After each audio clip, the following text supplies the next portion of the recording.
Hello and welcome to week one of Introduction to Sociology, and what a great semester we have ahead of us. Great new year, very excited to be back, and still missing the face-to-face classes, as I'm sure you are as well, but we're going to make the best that we can. One of the ways that I'm going to be doing that is each week I'm going to be posting a video like this for week one, week two, week three, going over the expectations of the class for that particular week.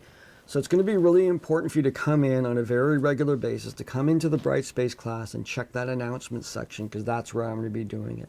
In fact, I'm going to be asking you to come in just about every day. It's really good to see what my announcements are. When something's graded, I'll announce it, all that stuff, just to remain connected to the class. And so what I want to do this week is kind of give a little quick overview as to the where to find some important things within Brightspace, and looking at the materials that I have for you and the expectations here for week one. So let's go right into Brightspace here. Here we have the class and the area where you found this video. And this is that announcement section that I'd like you to check as often as you can, potentially every day. And then up here is where all the fun begins, is in the content area. So you click on content, and it will usually open up right here with the overview and syllabus here, and there's a video on dealing with Brightspace. Now this video is a generic video for my department, because all my department classes look exactly like this one. So it kind of goes over where things are at, where do you find things in the organizational structure and expectations of Brightspace. So after you've watched this video, really good to go over to that video, watch that as well. So under the same section, we have the welcome to class, the importance of staying connected, a little bit about the information about the class, a little bit about me, and then, of course, at the end, the course syllabus suitable for printing. Now, the first expectation that I have of you right off the bat is this introductions area. So if you go to that introduction, we see some explanation here as to what's going to be going on, and I introduce you to two discussion boards. The discussion boards, you post information on there, and at any time of day, somebody can reply to you. So this is kind of where we engage in social interaction. It replaces, to a degree, the classroom. So what I want you to recognize is, first, we have two discussion boards that are going to be open all semester. We have other discussion boards that are graded, and they'll be closed at the end of a particular week because they get graded. These two discussion boards, first is course questions, self-explanatory, post questions on there. And it's really good to post them in there, because if I answer them or somebody else answers them, then everybody gains. You might not be the only person that has that question, and somebody would go in there and read and go, oh, I didn't know that. And that would be great. The second is the course lounge. This is a wide open place, post whatever you want. If you find interesting things, I saw an interesting thing on the TV, or an interesting event. There's lots of interesting events happening right now.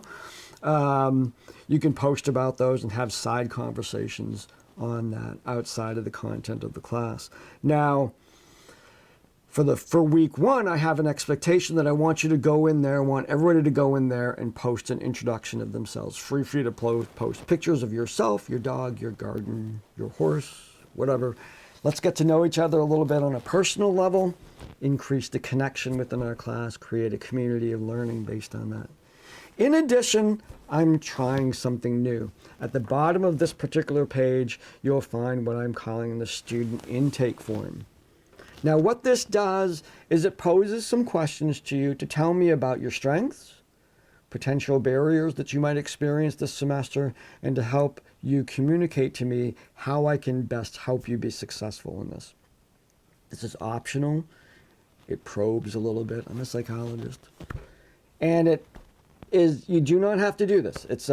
But it does provide me with some information about you, so I can do my very best to help you be successful. And so back into Brightspace, we want to look at when we're looking at the expectations of each week that I'll cover each week in these videos, we look at the course timeline. And click on the timeline here, and here is a week by week breakdown of everything that's due in the class. So week 1, we're going to be looking at actually 2 chapters. Chapter 1, an introduction to sociology. Chapter 2, sociological research. And there's 2 discussions, one for each chapter, and an assignment. Now those discussions and assignments are outlined in what I call a course book. Now the course book is a digital document that contains all of my, what would be lectures and information and videos and links and all of that stuff what I want you to consume. In addition to that, there's a textbook. So in preparation for any chapter, you want to read the textbook, gives you a wide, general, great writing, great textbook, read it to get the most out of this class, and then switch over to the course book to read what I want you to know specifically and write down into the details of the assignment. So let's take a look at those 2 contents. Those 2 books are found in the course documents area. Scroll to the bottom and you have the textbook and course book information. Click on that and that will show you a link for the textbook and a link, 2 options, a PDF, which is smaller but less interactive, an EPUB format, which is larger, but the videos inside of that book will play right in the book. They won't take you to an external website. So I've already downloaded the course book, and here it is as it appears in my browser window. So this will be downloaded, and you don't want to just keep it in your browser. You want to download this PDF right onto your device. It's compatible with any mobile device, any computer. The PDF and the EPUB will open up in a book reader of some kind, depending on what platform you're on. Now, as you go through the Introduction to Sociology book, there's all kinds of preface information on learning outcome alignment and whatnot, a little bit about me. There's the textbook. And then we go into the special assignment section, which is in this course, there's a sources of information special assignment. And then that's a really cool assignment, I think. And then we go into a choice between either the information literacy paper, which is a kind of a research paper, and then, or a service learning, which is community service paper and project. And you want to look at those descriptions right now and figure out which one, because there's a proposal process and whatnot. I'll be making announcements of that and further videos explaining those things. But that's the first chapter that you're going to encounter in the course book before we end up here, after all these introductions and instructions for special assignments, we end up at chapter 1. Now all the chapters are organized in an attention, learning outcome, teaching, and assessment section. So we have attention, learning outcomes, which you're going to learn. Then the teaching, this is all my content that I'm introducing here, building upon the stuff that's in the textbook. And we get to the end of that, and in the assessment section, we have descriptions of, in this case for chapter 1, we have the first discussion, which is reflect on your current understanding of sociological imagination. So as you learn about sociological imagination, reading the textbook and reading my course book, I want you to reflect upon that. What does that mean to you now, early in your understanding of sociology? We quickly go onto the first assignment where we talk about the sociological perspectives, which include functional perspective, conflict perspectives. And these are the lenses. As scientists, we can look at the world in different ways based on different theories and models of reality. In the social sciences, there's often multiple models and theories of the same reality, and it allows us to look at different dimensions of that reality. So in this case, I can look at any social phenomenon. We can look at, just as I'm recording this video, we had the riot events that were happening in Washington, D.C. Now, we can look at that in a number of ways, and the intellectual part of us demands that. So we can react to it emotionally. That's okay. We can be pro, we can be against, we can, however you're feeling, that's fine. But as scientists, we take the time and say, okay, let me look at this through scientific lenses. And in this case, we can see what's the functional part of this? What is the conflict related part of this? What is the symbolic interactionist part of it?